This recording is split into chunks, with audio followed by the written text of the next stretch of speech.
Good morning, traders and investors. Roger Scott here, senior strategist for The Trading Pub.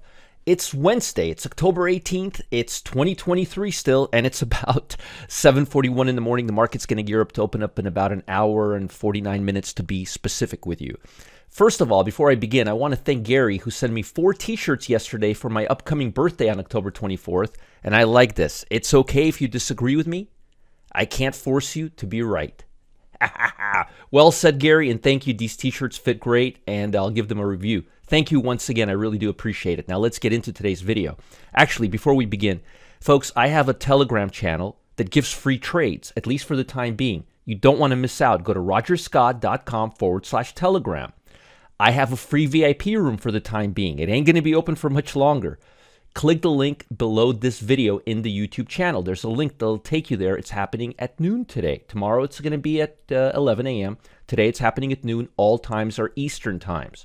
And most importantly, subscribe to our YouTube channel. Just go to YouTube, go to Roger-Scott, and you'll see it. Hit the bell, and you'll be notified every time this video is live. Most importantly, comment on my YouTube channel. I will respond. If you have a question about this video or anything relating to trading, you can always send me an email, roger@rogerscott.com. Now, let's get into it right now. So as you can see here, the Nasdaq's down 78, definitely beyond random. The Dow, on the other hand, is down very, very little. There's been some tumultuous action in the Nasdaq with the chip stocks, NVIDIA being downgraded yesterday. You've got earnings today. And I mean, you've got earnings today. Let me show you what you've got on the table. It's going to be very, very difficult market because professional traders and institutions are going to be trying to trade ahead of Netflix and Tesla. And guess what these numbers are going to be doing? Keep your eye on these stocks the last couple of hours of the day. They may show their hand, and I'll talk about that more in my VIP room today. But you've got it from all sides today. Healthcare, industrial, financial, technology, or industrial as well. Financial, chip stocks, Las Vegas Sands, consumer discretionary, Morgan Stanley, keep your eye on that. Procter & Gamble, consumer staples, Travelers, financial, U.S. Bank. So it's starting to open up to a broader scope, which includes the big two FANG stock, Tesla and Netflix today. Now, just to give you an idea of what both stocks look like as we head into today, it wouldn't be just for me to just not mention it. Netflix right now is sitting right below this level. If Netflix breaks this level right here, I may want to day trade it today, but I want to see it break below 352.05. We're not going to be holding anything overnight tonight. We're not going to be holding anything into earnings. But if you see a trade on Telegram on Netflix, know that it will be exited before the end of the day. So Netflix is below the 200-day moving average. Now, it can go up, and all of this could be moot. Jeez Louise, it's too early in the morning. But if we break down below this level on high volume, and I think today we will have high volume, we could be setting ourselves up for a nice down move on Netflix. So far, it looks bearish. Now, remember, I don't know what the earnings are going to say, but so far it looks bearish. Now, what about Tesla? Let's look at Tesla. Tesla, on the other hand, looks completely different. Tesla is hugging the 100-day moving average. It looks to be on a higher trajectory, and it's right now literally sitting at the 100-day above the 50-day moving average. Tesla, to me, so far looks a lot more bullish. Now, all of this could change, and we could have an inside day on Tesla, which means it won't be above the previous day's high or below the previous day's low.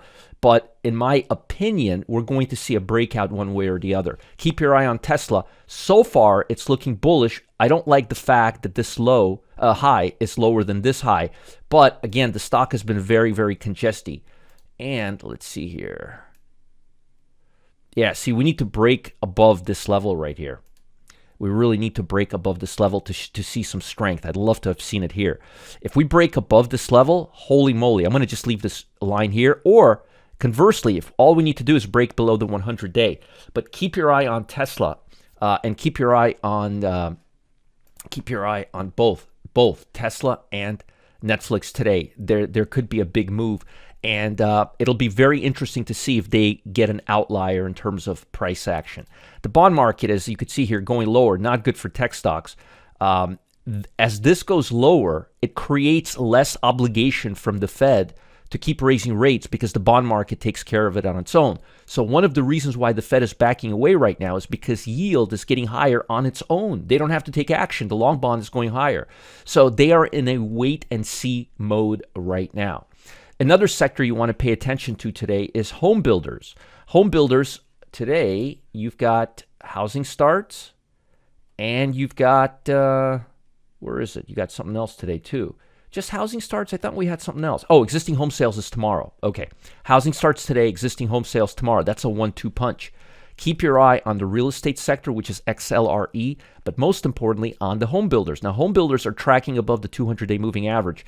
They're between the 100-day and the 200-day, which means they're very choppy, much like the stock market right now. But keep your eye on this, whether we break below the 200 or above the 100, and I will keep you updated. If you look at XLRE, let's see here. It doesn't look nearly as good. It's trading below the 50, 100, and 200. So in my opinion, we may get a bearish bias. And if you're looking over here, you could see that we're treading, literally sitting right off the 200 days. So if this breaks lower, we could see some potential downside on home builders. Energy stocks are looking really good. They're still looking great. As I mentioned to you before, while this fiasco in the Middle East is going to continue going on, you're going to see elevated oil prices. It's impossible not to. Why? Something for Powell. Unforeseeability causes liquidity to come into the market, you old fool. I wish somebody explained that to him before he starts telling us exactly what's going to happen. There's some upside to speculation. Remember Greenspan, the briefcase? We didn't know what was going on. That adds liquidity. That adds speculative value. But Powell likes to tell everybody how it is. And it takes out all the speculation out of the market, and then he changes his mind. Don't get me started. This is what I'm going to say to Powell right here. So the fact that energies are higher is not a surprise. And if we take out the 92.71 level, there's a really good chance we can hit swing highs. As a matter of fact, I think that's where we're going. Let me talk a little bit about global economy and what's on the table today, and then I'll get more into the S&P 500, some charts for you, and sector analysis, and I'll give you some hot trades. So, uncertainties lingering in the Middle East and investors waiting the possibility of a further rate hike by the Federal Reserve while eagerly awaiting earning results from Tesla and Netflix. The market could be muted today in anticipation of this, but I don't think so. I think we're going to see some action, especially second half of the day. In Tuesday's session, Wall Street closed mixed. Nvidia slumped quite a bit, 4% following U.S. imposition of curbs on the sale of chip produced by the company in China. We knew that was happening. Dollar Tree climbed after Goldman Sachs upgraded the stocks. Economic data on Tuesday showed U.S. September retail sales actually did better than expected. Industrial production did better than expected. Manufacturing did better than expected. According to the Fed, Barkin stated on Tuesday, policymakers have time to work out whether they can hold interest rates at the current level or if there's a need to raise them further. I agree with what he's saying 100%. While the path of inflation isn't clear yet, we have time to see if we have done enough. It's a wait and see mode right now. But the probability of them raising rates in December went from 30% to 38% as the bond market continues dropping. Because remember, that has to be priced into the bond market. So again, 38%, I believe, and I told you earlier, I think this will go to 50%, maybe even 60% before it's all said and done. Keep an eye on Tesla, Netflix, consumer staples, healthcare, and financial today. A lot of reporting today. It's going to be a very interesting price action today, and I'm going to try to take advantage of it like I've been doing the last couple of weeks. The planned summit between Biden and Arab leaders was called off following an explosion at the Gaza hospital that resulted in the loss of hundreds of lives. Ouch. Israel attributes the explosion to failed missile launch by the Palestinian Islamic Jihad, those jihadis, potentially marking one of the deadliest incidents since the Hamas attack on October 7th, which resulted in 1,300 Israelis' death. I mean, really, folks, really, we're in 2023, and this is what we're dealing with? At the same time, Foreign Minister of Iran, a major oil exporter, advocated for an embargo against Israel. Well, we'll see how that goes. U.S. building permits are on the table today. Keep your eye on the home builders. As I mentioned, they're playing around between the 100 and the 50. They're at the same level. And the 200-day moving average. Can't be wrong on that one. Housing starts coming out as well. That's coming out. That's coming out today as well. Crude oil inventories are out today. You guys already know what I think about crude oil. Fed officials Waller, Williams, Bowman, Harker, and Cook are speaking in Europe. Concerns over escalation in the Middle East conflict continue to weigh in sentiment. Remember, they're a lot closer to the Middle East than we are. Industrial stocks lost ground on Wednesday, while energy and consumer product stocks outperformed. Right now, fundamental analysis is useless. I mean, it's just useless. You got to go with technicals. China closed lower as concerns over the country's property sector overshadowed better than expected readings on China's economy. Data showed on Wednesday that China's economy expanded at a rate exceeding expectations in the third quarter, while domestic consumption also picked up pace, indicating that recent recovery may have sufficient momentum to keep Beijing annual growth target. I doubt that's true. I really doubt that's true, but I'd love to see it. Japan closed just about a flat line like U.S. did, as investors digested better than expected Chinese economy while anxious about the hawkish Federal Reserve. They're not that hawkish. Take it easy. They're being pretty neutral right now. And uncertainties related to the Gaza conflict continue to weigh on sentiment. They're actually pretty neutral right now. I don't think they're hawkish or dovish.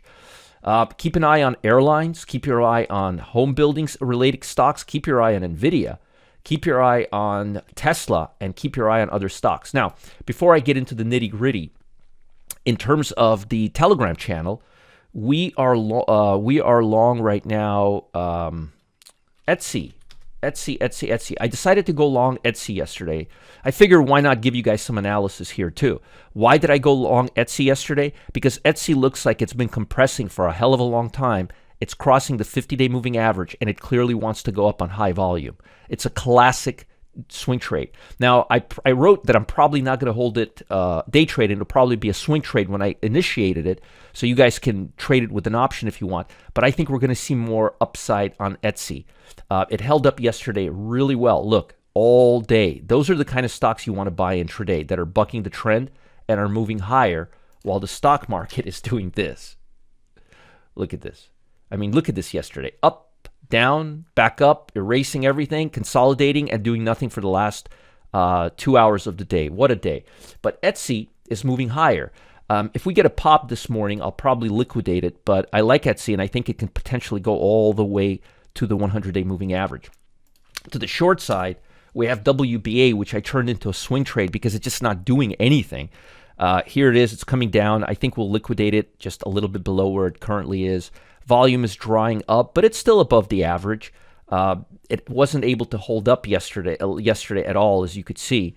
So I decided to and it's not really a high flyer stock, so I decided to turn it into a swing trade. These are my first two swing trades, I think, in 2 or 3 weeks, but I like Walgreens to the short side. I don't see it really running away from us right now at all. This looks like a peak top at the 50-day rejection. And Etsy looks the opposite. Looks like it's not rejecting the 50-day line. It looks like it wants to go above it. It closed above it yesterday, almost at the high, and I really like it. I want to see how it trades today, but I like this for a swing trade. I like this round bottom. I know it looks like I'm bottom picking, but I'm really not. I'm trading a breakout out of a compression that's crossing the 50-day line. That is important. Now, as far as sectors are concerned, let's look and see. We got to be very short term right now. Very short term. Energy, utilities, retail is starting to pop up. Earnings, financial, real estate. This is where you want to be. Be careful with retail right now. Dow Jones, all of these are in the Dow. Consumer staples is popping up. Look at where all the tech is. Consumer discretionary, technology, and healthcare is not even doing great either. So if you look at it longer term, you'll see communication, technology, and tech. But if you look at it over the last 5 days, energy, utilities, retail, and financial. This is probably where you want to be. Notice I haven't been hitting tech stocks hard this week at all. So be very, very careful. And home builders are all the way in the bottom. So if the data today is negative, it could really put us in a crapper and put us below the 200-day moving average. I'll be watching this, and I'll be reporting on Telegram all day long. Now, let me give you some actionable goodies. I like giving you actionable goodies. All right. This is going to be very, very easy. Very, very, very, very easy. Either Allstate or Progressive. One of these two right here. Or Aflac. You could see I like insurance right now. Allstate, Progressive, or Aflac. Aflac. To the long side. Here, or here. CLS doesn't look bad either, but you definitely want to be in something that's totally bucking the trend. Stay away from Pan W at least till it breaks out of this range right here. To the downside, not a lot to the downside right now. JD, China, definitely China. Moderna, Wayfair, if it breaks down a little more. That's about it. And Moderna, JD. There was another one. It'll come to me. There was one more, but I don't hate, but I'm bearish Moderna right now and JD. And by the way, for those that listen to me and stay overnight, you would have taken a profit. All right. Before I let you go, amid the turmoil around the world, last week's market slide, this week remains a riddle yet to be solved, right?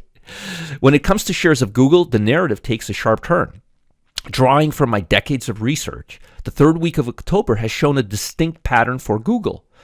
The analyst has charted a success rate. This analysis, not analysts, but this analysis has charted a success rate of 77% on real trades. Yes, real trades from February of this year. Now, based on my findings and seasonality, I expect a nice spike for Google this week, and I want to show everyone exactly how and why I believe it to be true and how I determine seasonality plays. So I'm hosting an exclusive live session at 1 p.m. today. You don't want to miss out. Click the link below to reserve your spot, and I'll see you at 1 p.m. Remember, subscribe to my Telegram channel, visit my VIP room, and I'll see you at 1 p.m. All of this information is below my video in the YouTube channel. If you don't know how to find it, go to YouTube.